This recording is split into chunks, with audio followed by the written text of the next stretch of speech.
In America, people often imagine Iowa as a quiet place, endless cornfields, peaceful small towns, and simple Midwestern life. But far from its major highways and modern cities, there is another side of Iowa that people rarely talk about. There are small towns slowly losing residents every year. Old downtowns that were once busy are now beginning to empty out. Factories close, railroad lines are abandoned, and the younger generation leaves without ever coming back. Some towns still survive with one local bar, one gas station, or one small factory left. Others live in the shadow of meth, poverty, and a past that disappeared long ago. Postville may be one of the most complex and bleak small towns in Iowa.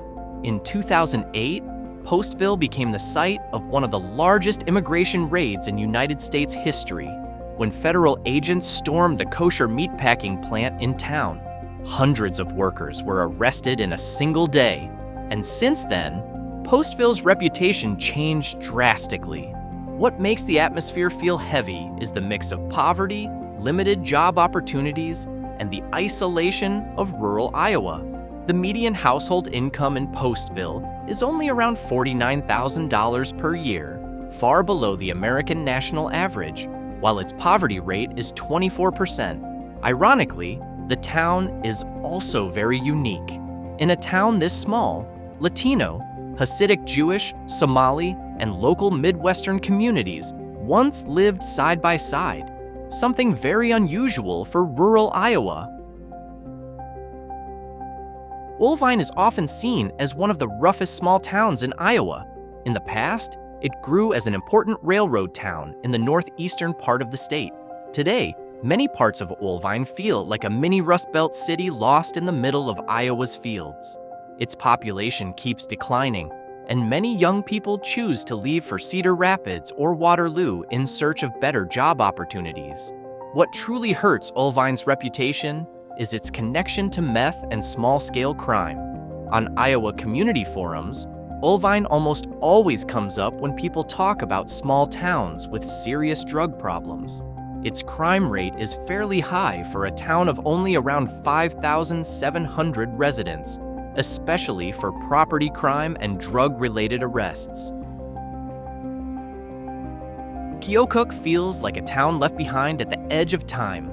Located in the far southeastern corner of Iowa, right where the Mississippi and Des Moines rivers meet, Keokuk was once one of the most important river towns in the Midwest. But that glory has long passed.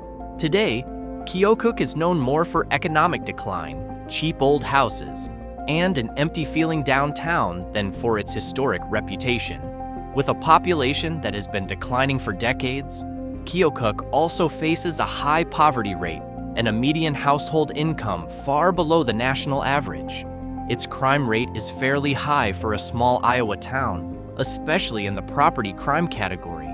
That is why many Iowans themselves describe Keokuk as one of the most depressing towns in the state.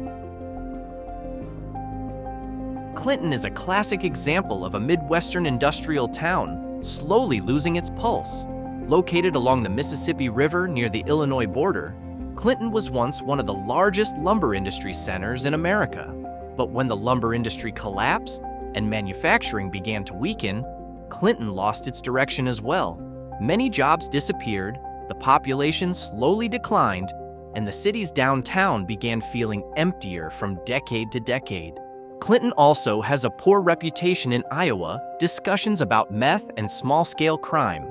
Its crime rate is fairly high compared with the Iowa average, especially for property crime, while its poverty rate is also relatively high for a small Midwestern city at 19%. Shenandoah has a strong forgotten America aura, a small town that was once important, then slowly forgotten as the Midwest economy changed. Located in southwest Iowa, near the Missouri and Nebraska borders, Shenandoah was once known as a center of seed production and radio in the early 20th century. Even for a small town, Shenandoah was once fairly well known nationally because its radio stations reached many rural parts of America. Its crime rate is not as high as Clinton or Fort Dodge. but the atmosphere feels heavy because of isolation, depopulation, and a slow-moving economy. Shenandoah is not the kind of town that collapses dramatically. It feels more like a place fading little by little every year. Fort Dodge has a much rougher reputation than most small towns in Iowa. Many locals even call it Dirty Dodge, a nickname that comes from the mix of industrial grit, crime, and drug problems long associated with the city. Located in central Iowa, Fort Dodge first grew as a center of gypsum, mining, and manufacturing. But as many industries shrank or moved away, Fort Dodge slowly changed. Some areas of the city are still active, but other parts feel tired and aging, with old buildings, cheap motels, and neighborhoods that give off a small Rust Belt vibe in the middle of the Midwest. Compared with many quiet and tidy Iowa small towns, Fort Dodge feels much rougher. Interestingly, the city was once one of the largest gypsum production centers in America, and much of the drywall used in United States homes was once produced from minerals around this city. Ottumwa often feels like a Rust Belt city that somehow wandered into Iowa. Located in the southeastern part of the state, Ottumwa once grew rapidly as a center for railroads, manufacturing, and meat processing. For decades, packing houses and factories provided thousands of blue-collar jobs, making the city active and crowded. But when the industry began to decline, Ottumwa changed sharply as well. Many manufacturing jobs disappeared, the population slowly fell, and parts of the city began to look worn down by time. Ottumwa's crime rate is fairly high for Iowa, especially for property crime and drug-related cases. The city's median household income is also below the national average, while its poverty rate is relatively high, reaching 18%. That rough reputation makes Ottumwa a name that often appears in Iowa discussions about the most depressing or hardest to grow towns. Tama feels different from many other small towns in Iowa because its atmosphere is quieter and more isolated, as if it stands between two worlds that are both struggling to survive. This small town sits in central eastern Iowa and directly borders Toledo, but that closeness actually makes Tama feel like a town losing its own identity. Downtown Tama is small and fairly quiet, with several old buildings that seem to survive more out of habit than real economic growth. The median household income in this area is below Iowa's average, while modern job opportunities are very limited beyond local work, agriculture, and basic service jobs. Many young people move to Cedar Rapids or Des Moines because the town does not offer many new opportunities.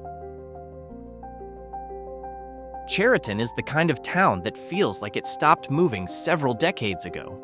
Located in southern Iowa, far from major city corridors like Des Moines or Cedar Rapids, Chariton has a very strong rural Midwest atmosphere. In the past, Chariton grew as a railroad town and local trade center for the surrounding farming region. But like many other small towns in southern Iowa, the modern economy never really arrived to replace the old industries that began to weaken. The town does not have a major industrial identity, a famous university, or a strong enough tourist attraction to bring in new growth. As a result, its atmosphere often feels stagnant and quiet, especially downtown, where old buildings stand with limited activity. Bedford feels like a town at the edge of Iowa's world. Located very close to the Missouri border in the southwestern part of the state, Bedford is the kind of small town that is truly remote, far from major interstates, far from economic centers, and almost never mentioned in conversations about modern Iowa. With a shrinking population now around only 1,000 residents, Bedford has an extremely quiet Midwestern atmosphere. There is no major industry supporting the local economy. So many jobs depend on farming, small businesses, and basic services. Many young people leave town after graduation because there is almost no economic reason to stay. As a result, Bedford is slowly becoming an older community year after year. What makes this town feel bleak is not high crime or major violence, but its sense of isolation. Bedford has a strong, forgotten border town vibe, a place that feels very far from modern American development. Pomeroy is a classic image of a dying farm town in the American Midwest. This small town in northwest Iowa once lived from farming and the railroad that brought economic activity to the surrounding rural area. But as the rural population declined and modern agriculture required fewer workers, Pomeroy slowly lost its reason to keep growing. Today, the town feels very small and quiet. With a population that does not even reach 1,000 people, Pomeroy is often described as a place left behind in the past. Not many new businesses appear, while many younger generations choose to move to Sioux City, Ames, or Des Moines for better jobs and a better life. Now, many parts of town are slowly fading because of depopulation and the consolidation of the farming economy. Charles City has a different atmosphere from most small towns in Iowa. Darker, more industrial, and more like a mini Rust Belt city trapped in the middle of Midwestern farmland. For years, industry was the backbone of Charles City. One of the most important companies in town was tractor manufacturer Oliver Corporation, which once provided thousands of jobs and made the city feel alive. But when American manufacturing began to weaken and many factories closed or moved away, Charles City was hit hard. What makes Charles City feel even bleaker is the combination of industrial decline and natural disaster. In 1968, a major tornado struck the city and destroyed many important areas. Although the town was rebuilt, many locals feel Charles City never fully recovered after that period. Even today, some parts of downtown still carry a tired and stagnant feeling. Located in southwest Iowa, Creston once grew as one of the important railroad towns in the Midwest. The railroad brought jobs, hotels, restaurants, and trade into the city, and its historic train depot was once one of the busiest in southern Iowa. Traces of that former glory are still visible today. Downtown Creston is filled with old brick buildings and classic architecture that give the town a strong character. But behind its historic appearance, many parts of Creston feel stagnant. What makes Creston feel different from other small towns is the mix of nostalgia and isolation. The town has not truly collapsed, but it does not seem to be growing either. Many young people leave after graduation because job opportunities outside local work, agriculture, and basic services are fairly limited. Estherville feels like one of the most isolated towns in Iowa. Located far in the northern part of the state near the Minnesota border, Estherville has a rural Midwest atmosphere that feels cold, quiet, and far from the center of modern Iowa activity. Today, downtown Estherville still has old brick buildings and small local shops, but some areas feel stagnant and drained of energy. What makes Estherville different is its sense of isolation. The town does not have a major industry, a major university, or a strong metropolitan connection to drive fast development. Many job opportunities are still tied to agriculture, small manufacturing, and local services. Ironically, the town was once the site of a major meteorite fall in 1879, one of the most famous meteorites in Iowa history. But today, Estherville is better known as a small town still trying to survive at the northern edge of the state. Humeston feels like a town slowly disappearing from the map of America.